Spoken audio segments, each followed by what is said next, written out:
Greetings, everybody. Let's wait a couple minutes, 1 minute, and let people connect. Welcome to a new Peace Engineering Eco Collaborative.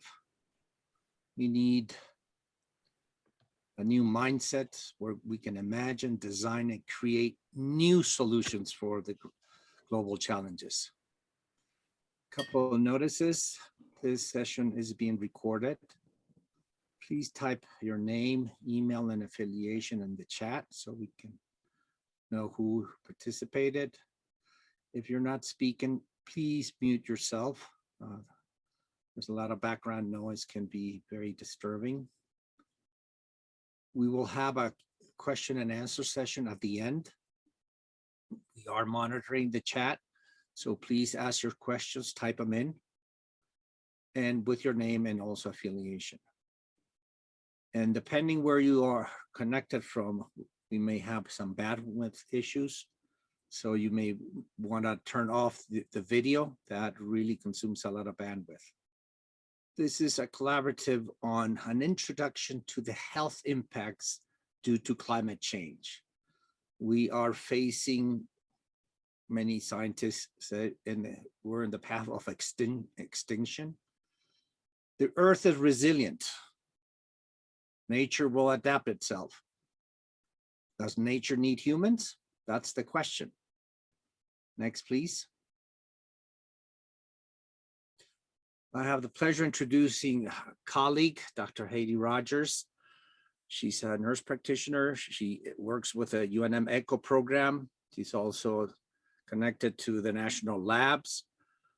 It's a great honor to be working with her. We have joined forces to develop content for the Peace Engineering minor here at UNM and graduate program now that we're starting. So Heidi, I'm going to turn the microphone to you, and I want to thank you again for your talk. Hi, everyone, and welcome. Like Ramiro said, I'm Heidi Rogers. I'm a family nurse practitioner. I'm also an advanced practice holistic nurse, which is a specialty in nursing. I've worked in primary care and rural health in New Mexico now for almost 25 years. And I have the pleasure of being the director of the Office of Interprofessional Education for the UNM Health Sciences Center. And I'm an assistant professor at the UNM College of Nursing. A couple of years ago, I shifted my focus from addiction, which is a really complex, chronic problem that I had spent most of my career working on, to climate change, which is even more complex. And I've spent the last couple of years really learning more about climate change and pollution and environmental health, and how that impacts human and population health, both locally in New Mexico and globally. The talk that I'm about to give, I'm going to share my screen and we'll run through the talk. Before that, or while you're sitting there, I'd be curious to have folks introduce themselves on the chat, where they're coming from. If you've noticed any impacts from climate change in your own community, if you could say what those are. And also if you've noticed any health impacts for yourself or your family or your community from the climate change that you're currently experiencing. Again, type in other questions as the talk goes on, and we will grab those at the end, and then we'll have some time to really, I think, explore some possible problem sets and solutions from the peace engineering community at the end, or that's my hope.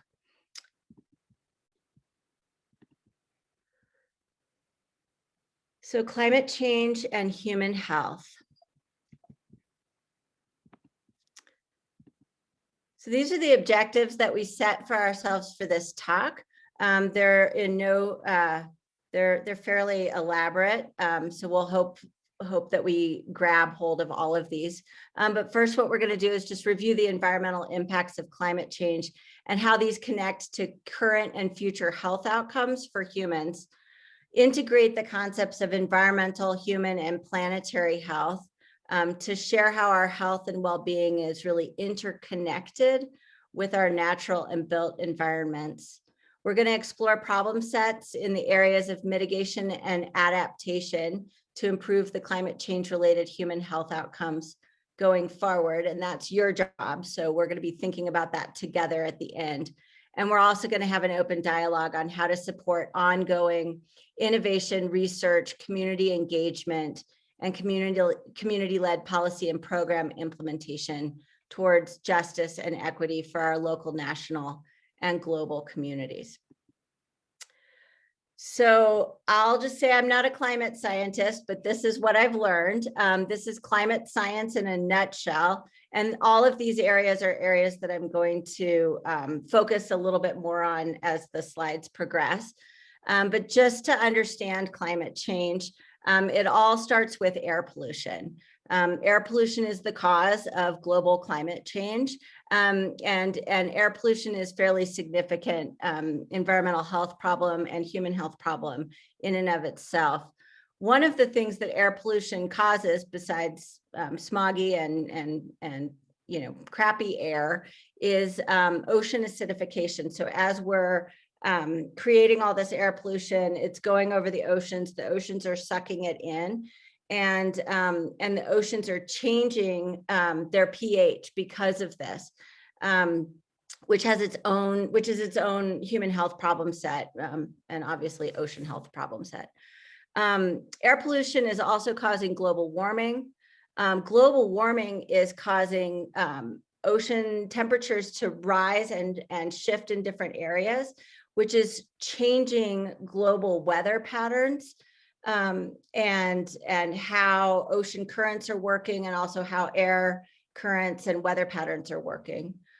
Global warming is also causing warming of the polar ice caps and melting of the polar ice caps, which is causing sea level rise. The changes in the ocean patterns and the weather patterns are causing more, causing more extreme weather events to happen, and also just stronger storms, particularly ocean storms, is a complex or is a component to that. Things that we're experiencing on our land areas are really a lot more flooding, particularly in wetter areas, a lot more extreme heat and drought, particularly in the areas that have been traditionally drier, and also a lot more wildfires. So let's just start with air pollution. So air pollution is nothing short of complex in and of itself. It comes from multiple sources, but the primary sources are in industry and transportation. It's primarily fossil fuels, but there are other kinds of air pollution that is coming from different chemicals and volatile organic compounds that we create. Some air pollution also comes from the way that we practice agriculture, particularly modern agriculture. It also comes from how we manage our waste. And air pollution, when we create it, can also, there's also a complex process around secondary pollutants. So we may not be emitting those, but because of chemical reactions, heat is one of them. We have increase in secondary pollutants as well, particularly ozone is a complex problem. This slide here on the right just tries to be an illustration of what we know of the health effects of pollution. So we've linked higher levels of pollution to increased incidence of stroke. We've linked it to autism and increased incidence of autism. Also, attention deficit or hyperactivity disorder is correlated with air pollution levels, and cognitive decline, both Alzheimer's and dementia, is linked to air pollution and air quality. We also experience more respiratory diseases like asthma and chronic obstructive pulmonary disease because of air pollution. because air pollution, when we take it into our body, causes inflammation and our own immune system to overreact. That inflammation is linked to heart disease. So cardiovascular disease, which is one piece of it is stroke, the other piece is heart attacks and venous insufficiency, just different problems with our blood vessels. Air pollution is also an endocrine disruptor, so it mucks up our endocrine system. It's correlated and linked with type 2 diabetes incidence. And because it impairs our ability to bring in oxygen and it causes inflammation, it also, in our bodies, it's also correlated with preterm births and poor pregnancy outcomes. So in a nutshell, air pollution is not great. Or it's not even good at all. It actually, the World Health Organization has set standards for air pollution levels, and globally 9 out of 10 people live in communities where the air pollution exceeds what we think might be safe standards for air pollution levels. So it's a global problem. So, like I said before, air pollution also causes ocean acidification. And as communities, we are also dumping lots of chemicals and pollutants into our ocean systems. Right now, we're expecting that the ocean acidity levels will double by 2100. So by the end of this century, which is extremely concerning for a lot of reasons. But it's already moved by a 0.1 in the pH scale, which has caused, as many of us know, bleaching of coral reefs and shifting of ecological systems. What we're worried about with ocean acidification and contamination is the ocean is a major source of food and protein intake for a large part of the global population. We actually estimate that 4.5 billion of the 7.8 billion people on our planet get at least 15% of their protein intake from the sea. So as the seas change and our ability and fish and our ability to safely feed ourselves from the ocean shifts over the next century, we're going to dramatically increase malnutrition, or that's what we're expecting and we're worried about. It's also causing loss of kelp forests, which are a really important ecological source of both oxygen and carbon sequestration, and also just environments for fish, food for fish, and food for many coastal communities. The news this week actually was the loss of the major kelp forests around the Baja Peninsula and the coast of California in North America. Ocean acidification also can increase human hazards and injuries from larger jellyfish populations that are happening and moving closer to coastal areas. The contamination is definitely causing concerns for water safety. I'm sure everyone knows that there's high mercury content in larger fish, larger bottom dwelling fish, because there's a lot of mercury that's been deposited from different chemical sources on the bottom of the ocean. I've personally, as a nurse practitioner, seen somebody with mercury poisoning from a diet that was heavy in canned tuna fish. So it's something it's very concerning for the health of a lot of, for human health. There are a lot of medical resources that we tap from the ocean, and we're worried that the acidification and this contamination is going to shift that. And certainly in terms of the coastal communities and the island communities, there's a lot of loss of livelihoods, which does have direct impact on health for multiple reasons. But one of them is migration, which is probably the hardest health determinant, is people having to move because they can no longer live in a community. And then solastalgia. I don't know if anyone's heard the word solastalgia, but that's just sadness from loss of natural places. So as we see the coral reefs and the Great Barrier Reef bleaching and dying, that causes a collective grief. We call that solastalgia, and that's one of the health consequences from climate change that we're all experiencing. So, like I said before, air pollution causes global warming as well. So this is just an image to take a look at for global warming. We've, as many of you know, we are currently trying to keep global warming from going over 1.5 degrees Celsius from pre-industrial levels. We've already exceeded that in many communities. So if you take a look at this, you'll see that global warming actually is different over the whole planet. So it's not just everyone is increasing by 1 degree Celsius or 2 degrees Celsius. Some communities are increasing more and some communities are increasing less.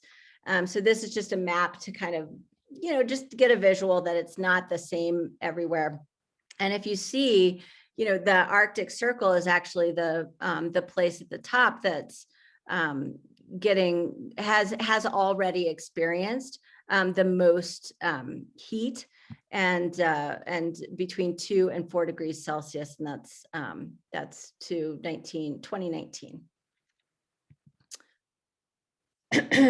So, as I said before, global warming also causes changes in ocean current patterns and weather patterns.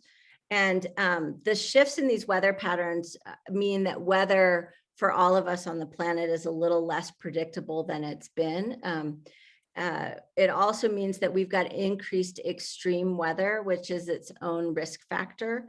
And we'll talk about that a little bit in a slide.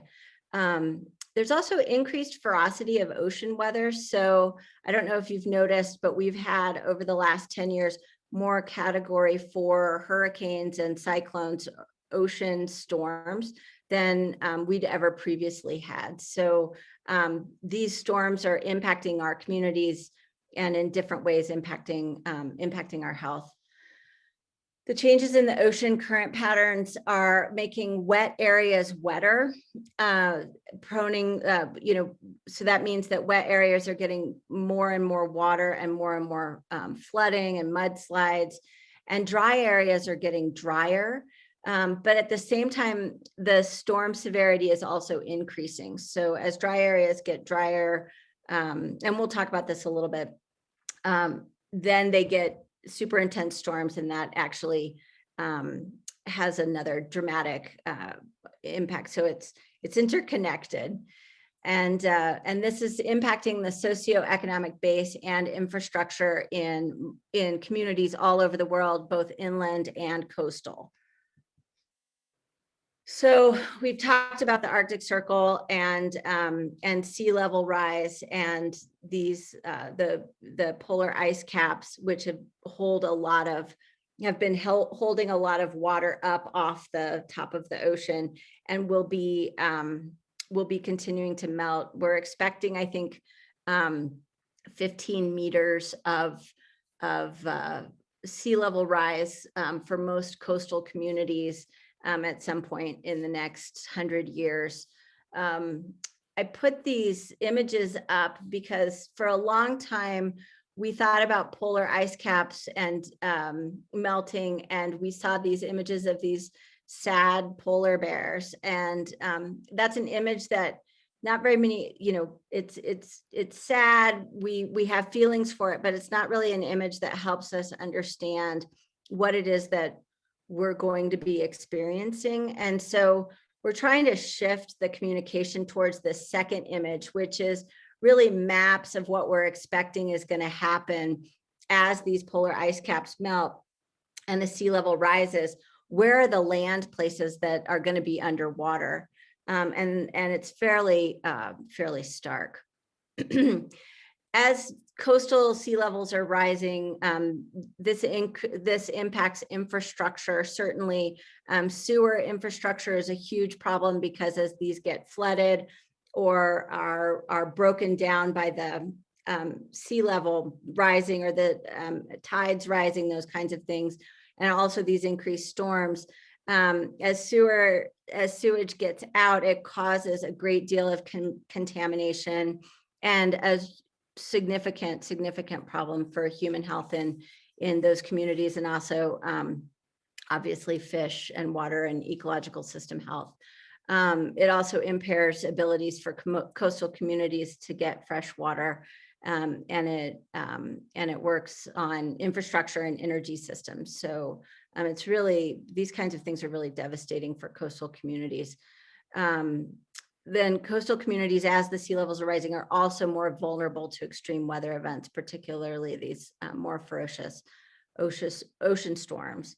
And all this causes displacement, right? So migration, social disruption, people have to move, people can't live the way that they had been living in coastal communities.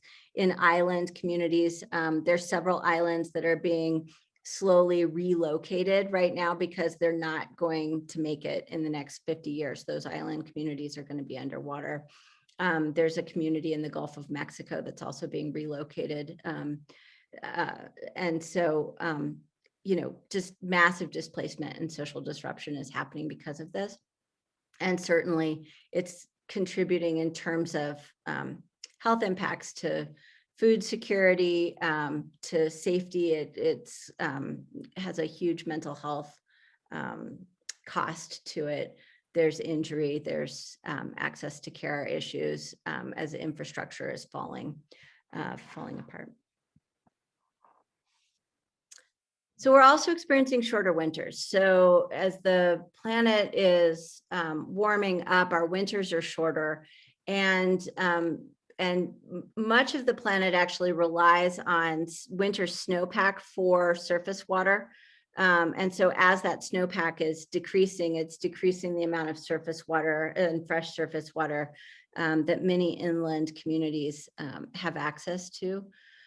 These shorter winters also impact agriculture. So potentially longer growing seasons in some areas, which could be good, but also devastating growing seasons in other areas where some trees and plants actually require a longer dormant period in between their fruit making or food production periods.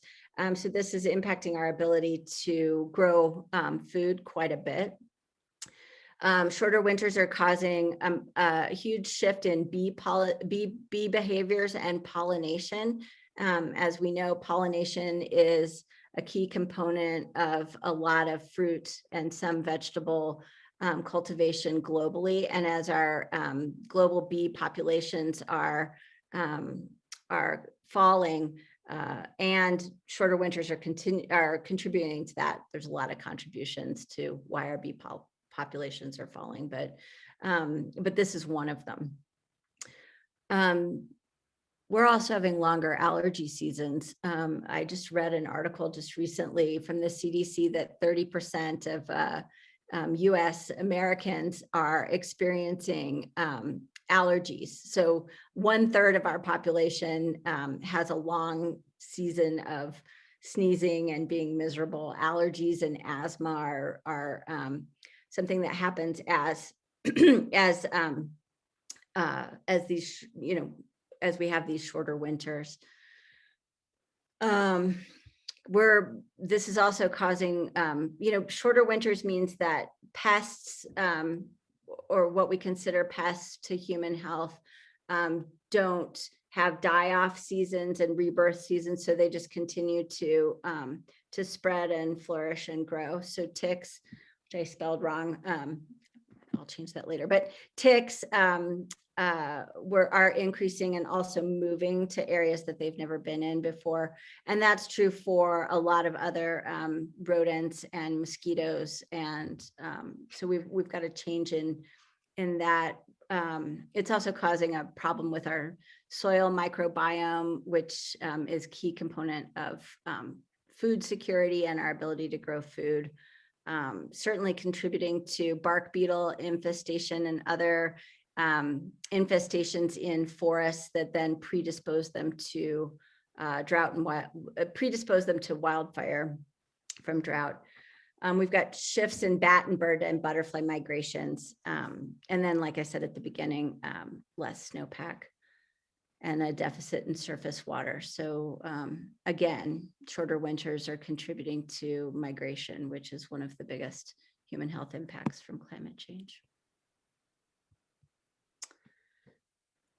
And extreme weather. So we're having more tornadoes, more massive lightning storms, more hurricanes, more cyclones.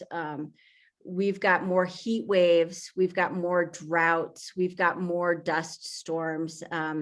We've also got shifts in the polar vortex that's happening, more Arctic freezes, more torrential rain and flooding.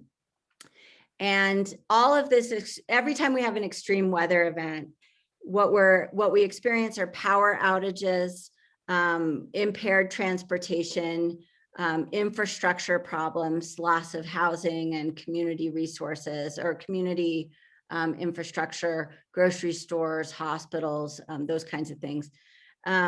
We're getting more and more food insecurity from these events. So the food systems are disrupted. Certainly death and injuries are something that happens with extreme weather events, and loss of healthcare access, increase in vector and waterborne diseases. We get too hot, we get too cold, so hyperthermia, hypothermia. Certainly a huge amount of mental health disorders happen after extreme weather events, just from loss of place, loss of social infrastructure. And then, one of the biggest things, again, is displacement or migration because of extreme weather events. And we're experiencing more flooding globally in river basins and flood-prone areas, and also coastal communities. Flooding impacts our agriculture land and crops, and so it impairs our ability to grow food. We experience, just like extreme weather, loss of housing and community buildings, certainly drowning and death, loss of pets. We have diminished access to food and medicine and water in flooded communities. Our communities experience financial and property losses. One of the biggest public health problems is increased storm and sewer system overloads. So as these communities flood, the sewage floods out into the water and into the community, and different bacteria can grow, and algae blooms, and so there's just a lot, and then plus vector-borne diseases, malaria, Zika, those kinds of things happen more in these flood-prone areas because of this ecological system shift. And like everything, mental health problems and displacement and migration are are some of the health consequences that we get from flooding.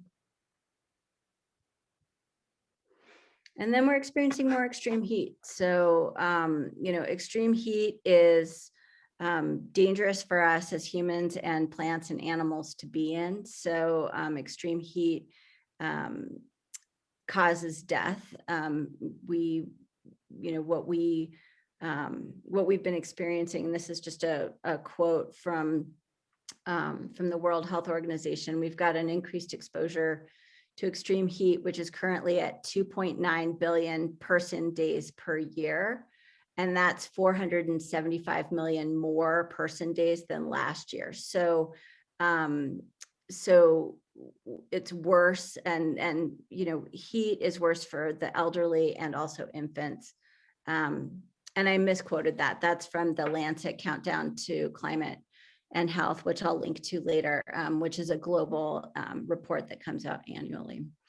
So extreme heat is really hard to live in. It's worse in urban areas, and you can see this little illustration below. When we're in concrete or asphalt communities, the heat gets absorbed into those structures and is actually increased sometimes by 15 to 20 degrees Celsius for the people that are living in those places. So One of the complexities from extreme weather events is that it takes out power, infrastructure. What we've seen when power goes out is that elderly in nursing homes perish from the heat because their power, they don't have power for their air conditioning systems.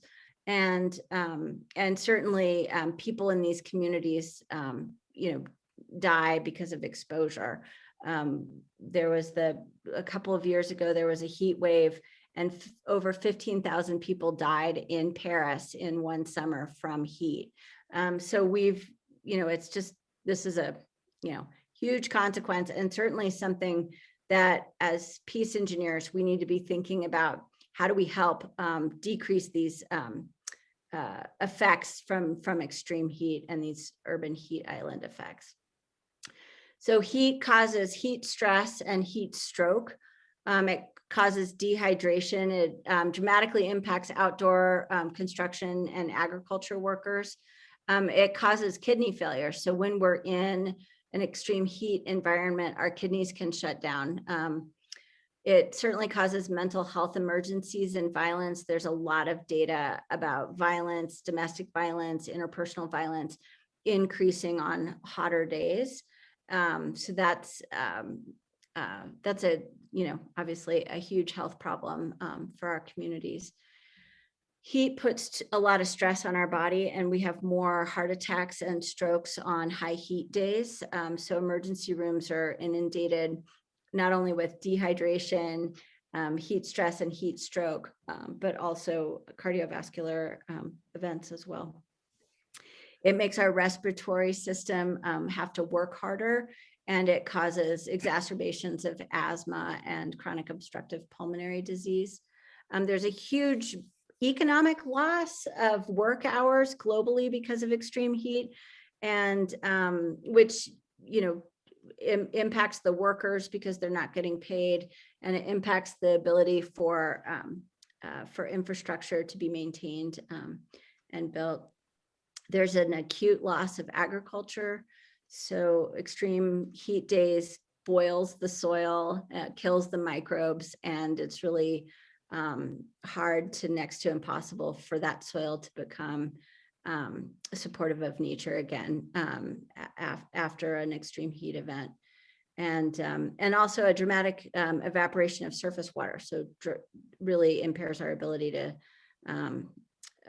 have fresh water for drinking, and certainly is correlated with migration. We're experiencing that a lot in North America right now. There's a lot of heat and drought in Central America and Mexico, and folks are migrating north because it's impossible for them to, or it's difficult for them to live there.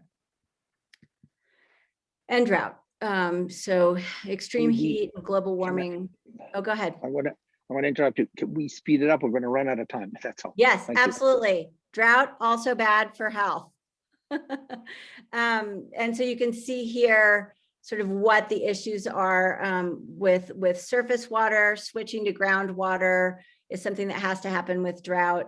Groundwater has different contaminants often, and then also, food security, huge impact on food security. Drought leads to wildfires. We've had an increased daily exposure of wildfires over the last 15 years by 58% in 114 out of 196 countries on the planet. Wildfires are really bad for air pollution. They're really bad for human respiratory and cardiovascular health. And they also cause a huge loss of nature and disruption of infrastructure, contributing to habitat changes, mental health changes for humans. So this is just a summary slide that we use that's from the CDC that talks about sort of what the impacts of climate change are on human health, just to give everyone a little bit of a snapshot of what I just tried to go through. And this is a slide of just pictures of urban slums and some urban solutions around shading structures with solar panels, which is an interesting climate hack for all of us. One of the reasons that I put this slide in here is that 60% of our global population, so the largest populations of humans are moving into urban slums. So this represents an acute area for human health problems from climate change, and is something that we all live near urban areas, and all urban areas have urban slums. These are areas that we need to focus on. Okay, how are we doing on time, Ramiro? We should speed it up. We're okay. We're okay. So one of the things that we wanted to, thank you. One of the things that we wanted to bring in is just this idea of deep adaptation. This is a framework that has been brought to the communities by an economist named Jem Bendell. And the framework asks important questions, questions that we'd like to be asking ourselves and our communities about, what do we value most and want to keep? That's our resilience. What do we need to let go of so that we don't make matters worse? We need to think about that as we're doing community planning. That's our relinquishment. What could we bring back that will help us in these difficult times? That's our restoration. And with what and whom shall we make peace as we awaken to our interdependence? So we'll make this slideshow available for folks so you can take a look at some of the resources. And I've included a couple of websites that are super useful here. And this is our final slide. And this will open us up into conversations in the Q&A. First, because migration is probably the biggest problem for human health globally, we need to take a shelter-in-place approach. So we can't just keep moving populations to where it's more habitable. We need to make every inch of our globe continue to remain habitable, or as much as we can. And so these are pictures of some of the nature-based solutions that we've, that communities are starting to think about implementing and doing. But it's really important to think about how do we help communities live where they are and flourish. So I think with that, I'll stop sharing so we can go into gallery.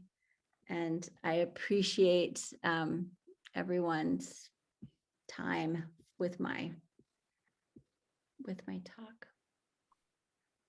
Thank you so much, Heidi. This was an eye-opener, I think, at least for me. Everything is so interconnected. And this is, I think, one of the reasons peace engineering is an emerging new area, and we need to connect all the disciplines: science, technology, engineering, arts, the humanities, and the social sciences, and the health science, right? They're all interconnected. So it was an awesome, awesome presentation. I would like to open up now for people to ask questions. Donna, can you help us with the questions? Yes, we had a question from Alfredo Soario. Thank you. Thank you for the opportunity to ask this question. Great presentation. Thank you. Very overviewing of what's happening and what is relevant. My question, since I was involved in this question of the global challenge for engineers some years ago, and involving the CPD, involving the continuing engineering education and professional development of engineers. My question is, how do we provoke the engineers to dedicate their expertise and knowledge to contribute to the questions and the problems that you presented? I'm just going to give you a big heart and send it over to Ramiro, because I know that he and I have talked a lot about this and he's got a big plan. Oh, good. Good, I didn't know. So it wasn't arranged. Let the others know that this was not combined. Yes. I'm just going to say a very few words. We organized in November 2018 the first Global Peace Engineering Conference, and since then, that movement has grown globally. We are in the process of changing curricula. We need to sprinkle all these concepts throughout the engineering curricula because it's very rigid. But if we sprinkle all these concepts, it will have an impact on our engineering students. I know that NSF, the National Science Foundation at the US, is also pivoting around peace engineering. They want to prepare the next generation of researchers to become more global citizens, be aware of the global challenges. All these issues that Heidi has brought up, these are engineering problems that need to be solved. Infrastructure, every model that we know of, because this is the good thing about COVID. It has made us rethink our existence here. And this is the first wave, this is my opinion, first wave of a pandemic, and we should expect more. So we really need to start acting now. There's no time to think about it, no more academic exercises, like I say. We need to get engaged, and also we need to be engaged not only in the education network, but with our communities. I'm just gonna stop there. There's a lot more. Alfredo, if you can send me an email, please, I would love to talk to you more extensively. This is Rajaram. I have a question. Yeah, the first time I heard the word peace engineering was from Bernard Amadei, and he talked about the Israelis and the Palestinians working together on water issues. And Israel now, with their water technologies, exports or gives away 5% of its water to Palestine and Jordan to keep the peace there. So peace engineering, from making water resources available through efficiency and technologies, artificial intelligence that is improving the efficiency of water use in agriculture and other places, and also solar energy, other alternate forms of energy which will reduce our GHGs in the atmosphere. That you spoke very well, Heidi, about how they are really contributing to so many health impacts. So it is not that we cannot afford what President Biden has laid out as this big infrastructure plan. It is we need more of that. Like Congress, some people are debating $10 trillion, because that will really change how we think about energy, water, and basically our needs. We are using more and more electricity for air conditioning, for this, for that, instead of thinking how we can simplify our lives a little bit. So we use less water, less energy, produce less waste. So these are things that we have to teach the students and change their mindset from the beginning, that we don't just live in this planet to make money and enjoy every second of it, but we are responsible for the others who are to come after us. And we have to, apart with developing technologies, we have to be more prudent, stewards of the resources that God has given us. Thank you.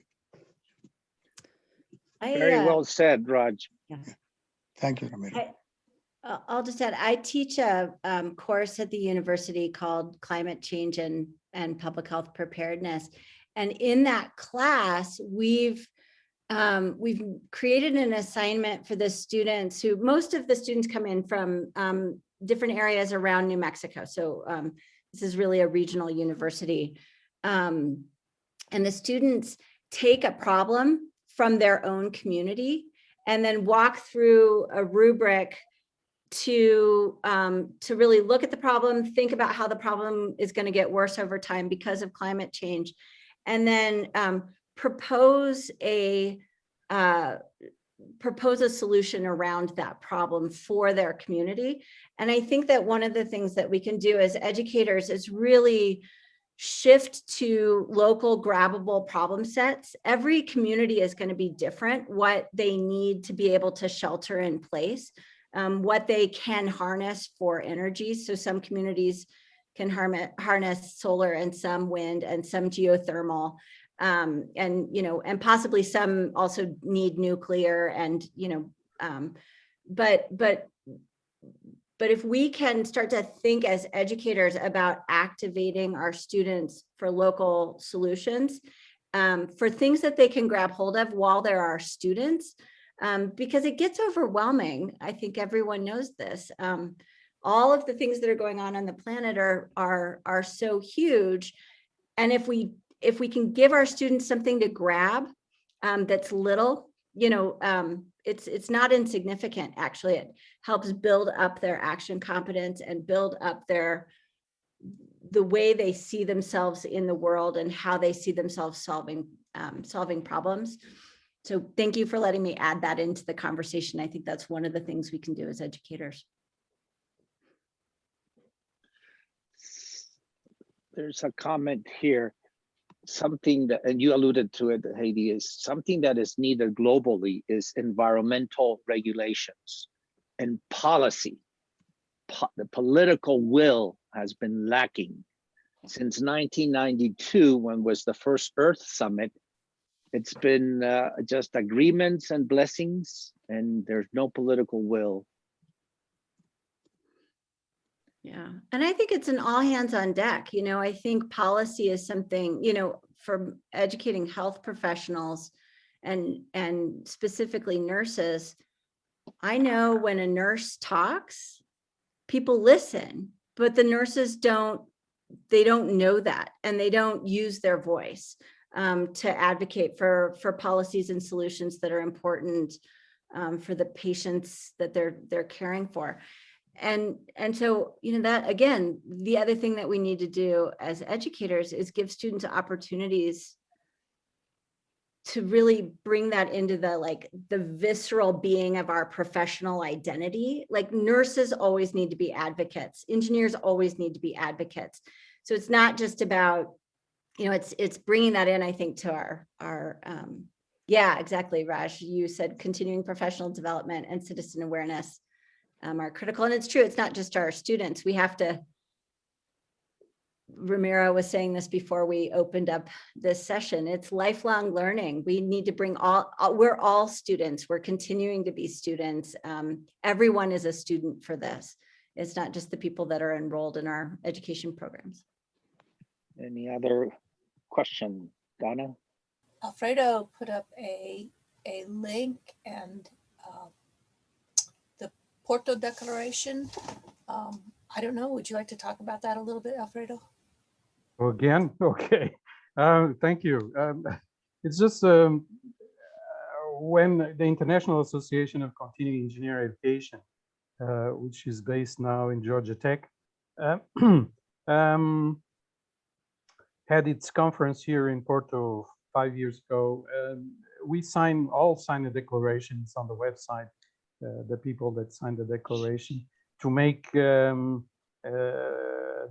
world with a future, and about the possible contribution of engineers.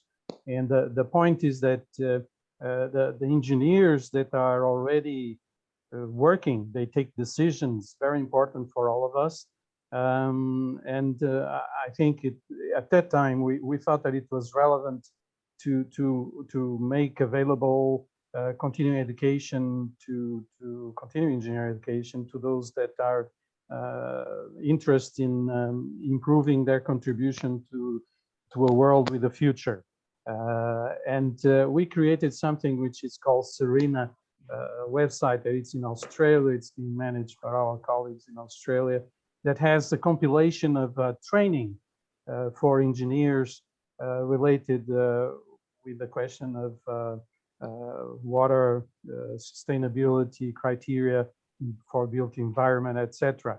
So I think my question and my topic I wanted to raise is that we have to act now. And to act now is about the engineers that are already taking decisions, the ones that may influence future actions. I know that we can address the curriculum for graduates, but the urgency, from my point of view, And according to the speech that we heard from the speaker, is that we have to address, from Heidi, we have to address this question of now. I mean, and CPD is fundamental. So that is my contribution to this debate. Thank you. Thank you, Alfredo. Yes, I would like to, if possible, connect with you directly. The Peace Engineering Consortium, that was an outcome of the first Global Peace Engineering. Bernard Amadei is part. We got people from many universities. Georgia Tech is part of the Peace Engineering Consortium. I know that Georgia Tech and UNM were in the process of creating a peace engineering center so we can change the way we teach, do research, and perform outreach, because we need to engage with the community. So Alfredo, I would really like to connect with you. This is about all, like Heidi says, all hands on deck. You know, we're going, I mean, in this country, we went from complete denial, last administration, to now all hands on deck. So it's time to do things. Thank you. Anybody else want to add something, comment before we end? We're almost at the end of the hour. You made us all think. Maybe you gave us a lot of homework to think and something that we've been talking with Heidi. This starts at home, right? It's not about the professor or the politician or the mayor. It starts at home. What is your footprint?